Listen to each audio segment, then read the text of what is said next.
Salam saudara-saudara yang terkasih di dalam nama Tuhan Yesus Kristus. Kembali lagi berjumpa dengan saya dalam setiap renungan harian di YouTube RHO Official.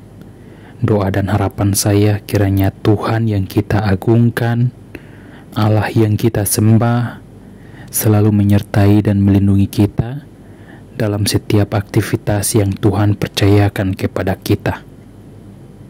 Sebelum kita membaca dan merenungkan firman Tuhan pada hari ini, saya mengajak saudara-saudara untuk kita berdoa.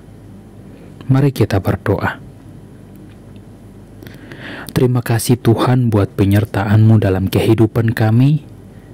Hingga sampai pada hari ini kami masih tetap sehat dan kuat.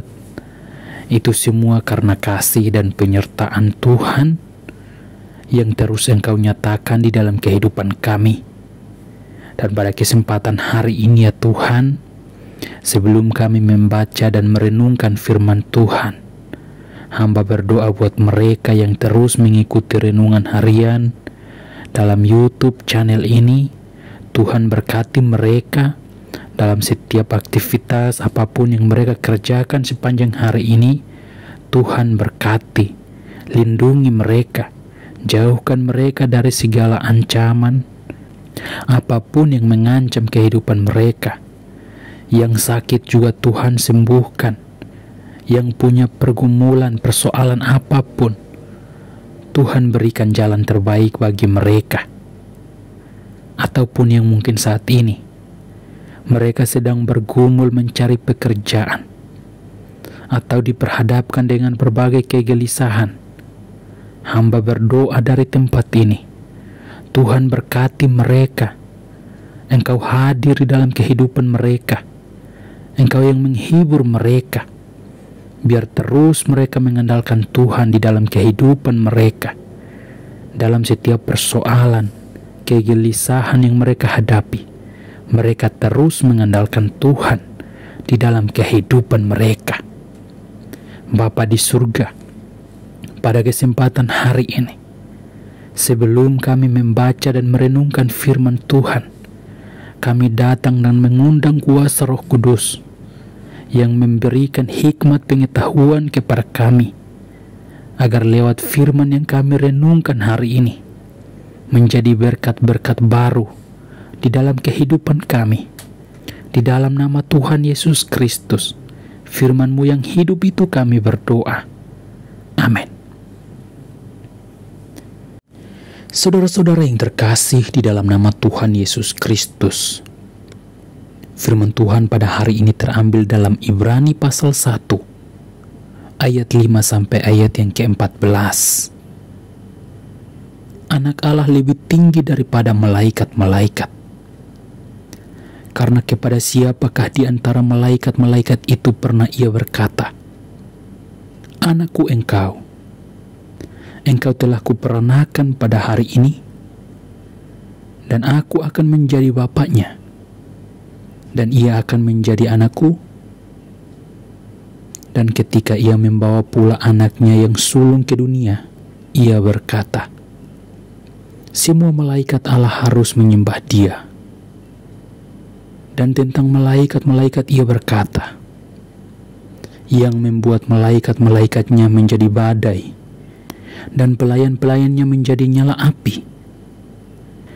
Tetapi tentang anak ia berkata, "Tahta-Mu, ya Allah, tetap untuk seterusnya dan selamanya, dan tongkat kerajaan-Mu adalah tongkat kebenaran.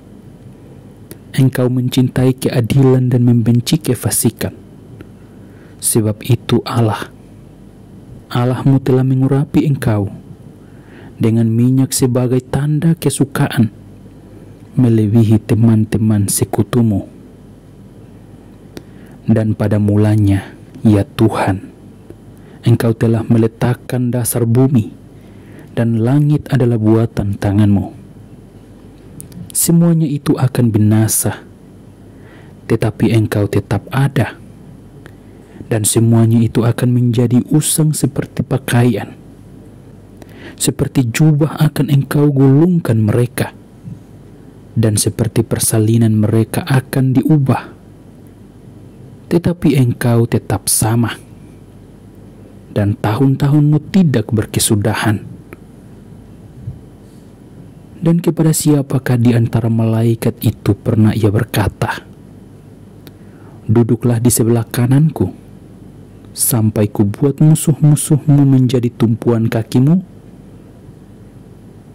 Bukankah mereka semua adalah roh-roh yang melayani, yang diutus untuk melayani mereka yang harus memperoleh keselamatan? Demikian firman Tuhan. Saudara-saudara yang terkasih di dalam nama Tuhan Yesus Kristus, dalam bacaan firman Tuhan kita pada hari ini, kita melihat bahwa Yesus lebih berkuasa, baik di bumi maupun di sorga. Allah telah memberikan kepada Yesus Kristus kekuasaan untuk menguasai segala makhluk, baik yang di bumi maupun yang di sorga, takluk kepada kuasa Yesus Kristus. Saudara-saudara yang terkasih di dalam nama Tuhan Yesus Kristus, dalam penulisan kitab Ibrani menegaskan kepada kita bahwa Yesus Kristus lebih tinggi daripada malaikat-malaikat. Sekalipun malaikat adalah makhluk surgawi dan tugasnya melayani Allah, tetapi tidak memiliki kuasa yang sama dengan Yesus Kristus. Itulah sebabnya Yesus lebih tinggi daripada malaikat-malaikat yang ada di sorga. Allah memerintahkan malaikat menyembah Yesus.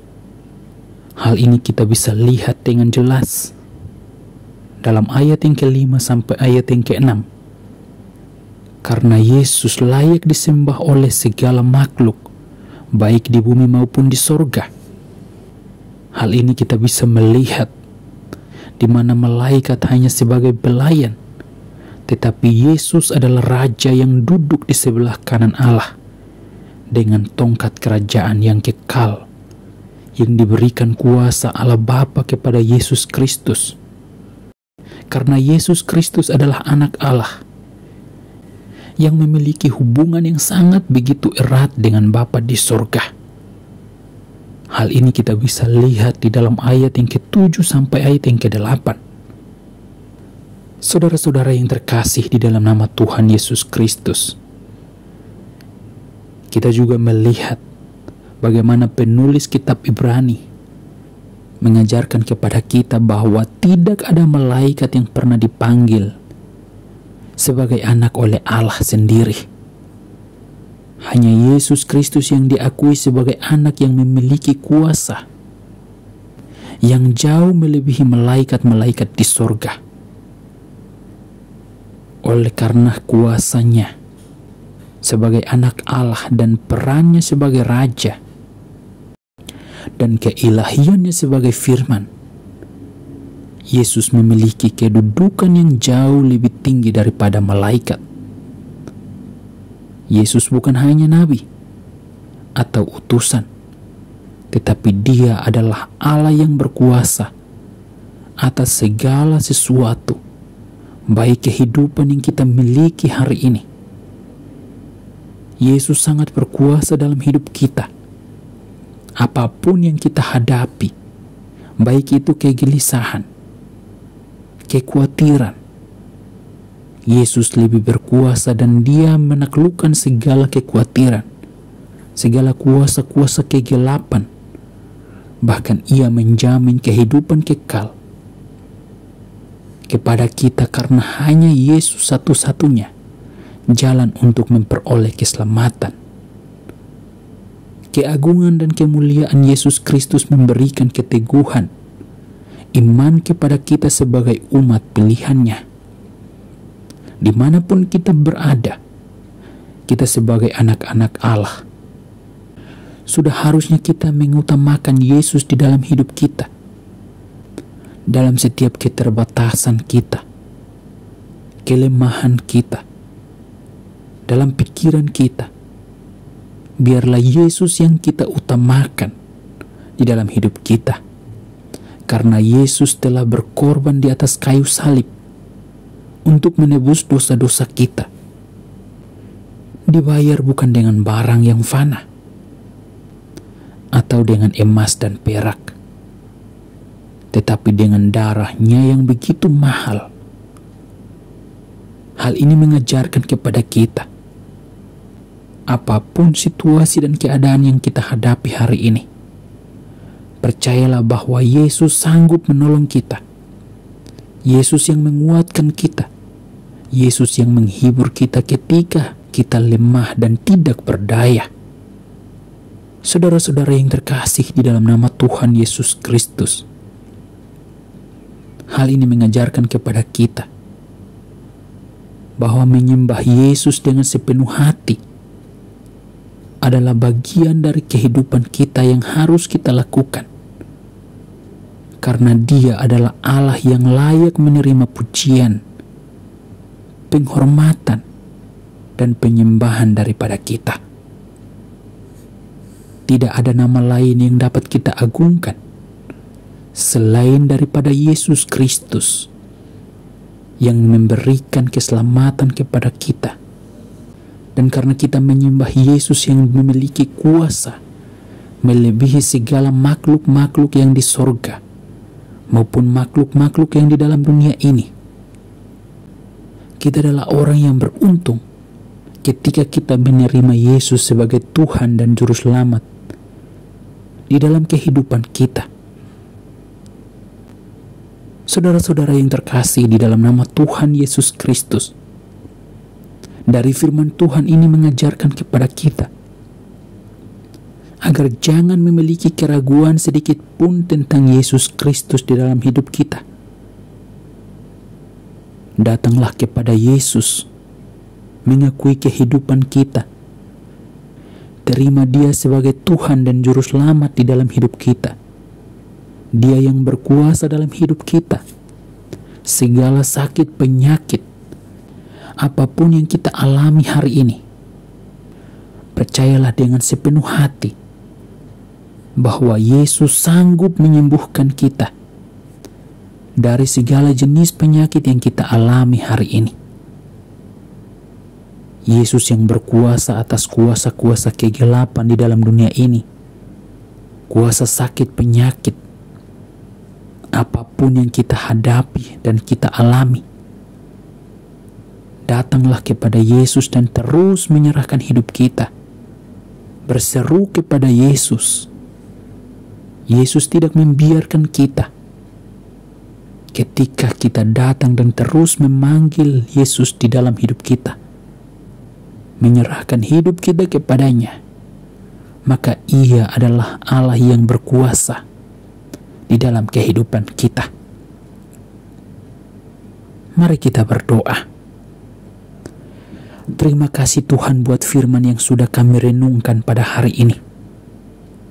Kami telah belajar tentang Yesus Kristus yang begitu sangat berkuasa dalam hidup kami, yang dapat memulihkan kehidupan kami dari segala keterpurukan dosa yang kami lakukan. Kami percaya bahwa Yesus Sang Juru Selamat yang dapat mengampuni setiap dosa dan pelanggaran kami.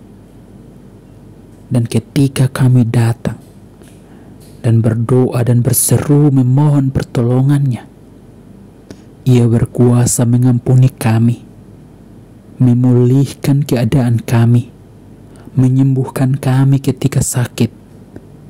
Kami dikuatkan, kami dihibur ketika kami diperhadapkan dengan kegelisahan.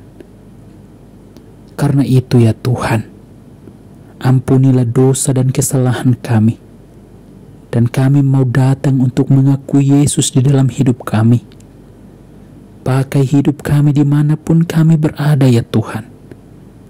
Biar nama Tuhan yang dipermuliakan, karena hanya Engkau satu-satunya jalan dan keselamatan bagi kami. Di dalam nama Yesus Kristus, kami berdoa dan mengucap syukur. Amin.